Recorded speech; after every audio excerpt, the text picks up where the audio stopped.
Sabarkantha BZ કૌભાંડ મામલે વધુ એક સમાચાર મળી રહ્યા છે, તેની પર પણ નજર કરી લઈશું। બીઝેડના રોકાણકાર ફરિયાદ માટે પહોંચવાના મામલે આ સમાચાર મળી રહ્યા છે। આપને જણાવી દઈએ, સીઆઈડીની ટીમ રોકાણકારની ફરિયાદ માટે પ્રાંતિજ પહોંચી શકે છે। સૂત્રો દ્વારા માહિતી મળી રહી છે, પ્રાંતિજ પોલીસ મથકે ફરિયાદ લઈ રોકાણકાર પહોંચ્યો હતો।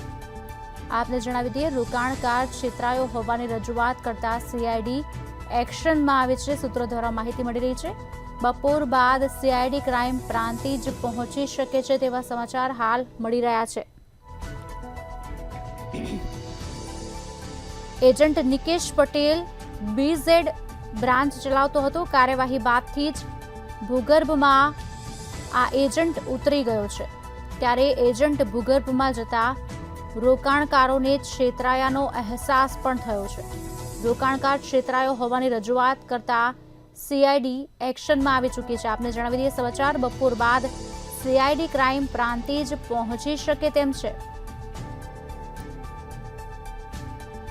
સાબરકાંઠાથી સમાચાર, જ્યાં બીઝેડના રોકાણકાર ફરિયાદ માટે પહોંચવાના મામલે આ સમાચાર મળી રહ્યા છે।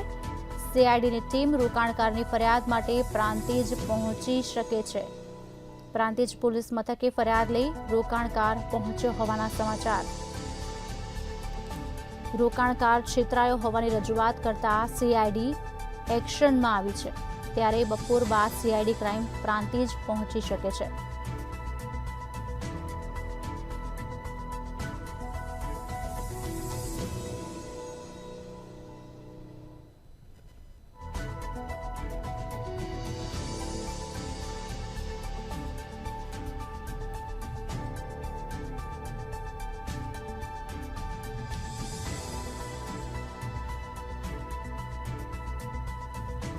ગયા છે, તમારે ફરિયાદ કરવી જોઈએ।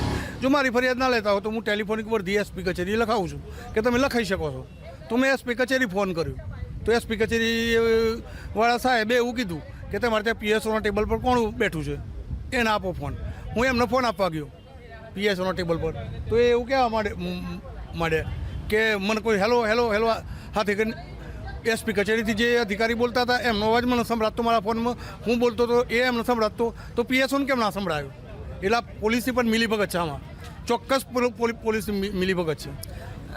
સુરેશભાઈ, આમાં કેટલું આપણે રોકાણ કર્યું હતું, કેટલા દરનું વ્યાજનું આપણે વાત કરી, કઈ રીતે આપણે આમાં આવી ગયા? એ તો પર મંથ એ લોકોએ 3% અને તમારા નીચે રોકાણ કરાવો તો 1% એક્સ્ટ્રા મળે। મારી એ વાત નથી, મૂળ વાત આ છે, પ્રાંતિજ પોલીસને મારી ફરિયાદ નહીં લેવામાં શું રસ છે? પ્રાંતિજ પોલીસના કયા આર્થિક હિતો સંકળાયેલા છે? પ્રાંતિજ પોલીસને બીજાડી પૈસા આપેલા છે? જો ગુજરાત ગવર્મેન્ટ સીઆઈડી ક્રાઇમ આટલી તટસ્થતાથી તપાસ કરી રહી હોય, એકદમ પારદર્શક તપાસ ચાલી રહી છે, પ્રશાસન પણ આ બાબતે એકદમ ગંભીરતાથી પગલાં લઈ રહી છે, તો પ્રાંતિજ પોલીસને શું છે એવું કે મારી ફરિયાદ નહીં લેવાનું? મારી ફરિયાદ નહીં લેવાનું કારણ એક જ હોઈ શકે, પ્રાંતિજ પોલીસ આમાં ફૂટી ગઈ છે, પૈસા લીધા એવું લાગે છે મને। અમારો ખુલ્લો આક્ષેપ છે। સુરેશભાઈ, કેટલું રોકાણ કર્યું હતું આમાં? મારું રોકાણનો આંકડો હું પોલીસને મારા પુરાવાઓ લઈને આપ્યો છું। મેં પુરાવાઓ પત્રકાર મિત્રોને આપ્યા પણ ખરા, આપને આપે છે, મેં પુરાવાઓ પત્રકારો મિત્રોને આપે છે પુરાવાઓ। આ હતા સુરેશભાઈ, તેમનું પણ પોલીસ પર આક્ષેપો થઈ રહ્યા છે કે પ્રાંતિજ પોલીસ આમાં સંડોવાયેલી હોવાનું પણ આક્ષેપો કહી રહ્યા છે કે મારી પોલીસ મારી ફરિયાદ નથી લેતી, તેને પણ એવું પણ જણાવી રહ્યા છે સુરેશભાઈ। દીપકસિંહ રાઠોડ, મંતવ્ય ન્યૂઝ, સાબરકાંઠા। તો આજ અંગે વિગત આપશે મારા સંવાદદાતા દીપકસિંહ રાઠોડ ફોન લાઈન પર જોડાઈ ચૂક્યા છે। દીપક, શું કહેવું છે રોકાણકારનું? એક તરફ જ્યારે પોલીસ સ્ટેશન પહોંચે છે તો તેની ફરિયાદ લેવામાં આવતી નથી, વાત ગોળ ગોળ કરવામાં આવી રહી છે તેવા આક્ષેપ તે કરી રહ્યો છે પોલીસ ડિપાર્ટમેન્ટ પર, શું વિગતો? જી ચોક્કસથી જણાવી કે સાબરકાંઠામાં જે પહેલો રોકાણકાર છે સામે આવી રહ્યો છે, કહી શકાય કે ગુજરાતનો પહેલો રોકાણકાર કહી શકાય છે સામે આવી રહ્યો છે। પ્રાંતિજ પોલીસ સ્ટેશન પહેલા સવારથી જ તેને બેસાડી રાખ્યો હતો અને પોલીસ એને ચલ્લે ચરાવી રહી હતી કે ફરિયાદ નહીં લેવામાં આવે।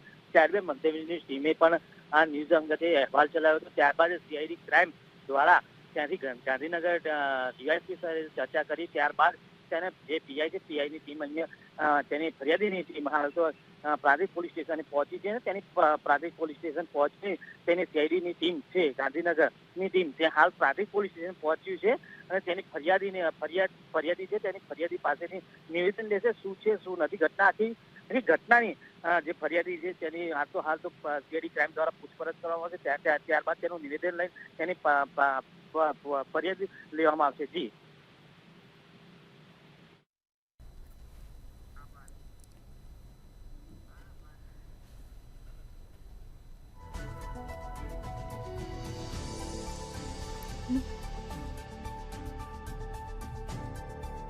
સમગ્ર માહિતી આપવા બદલ દીપક. તો બીઝેડના રોકાણકાર ફરિયાદ માટે પહોંચ્યા. ફરિયાદ માટે પ્રાંતિજ પહોંચી શકે છે સીઆઈડીની ટીમ. પ્રાંતિજ પોલીસ મથકે ફરિયાદ લઈ રોકાણકાર પહોંચ્યો હતો.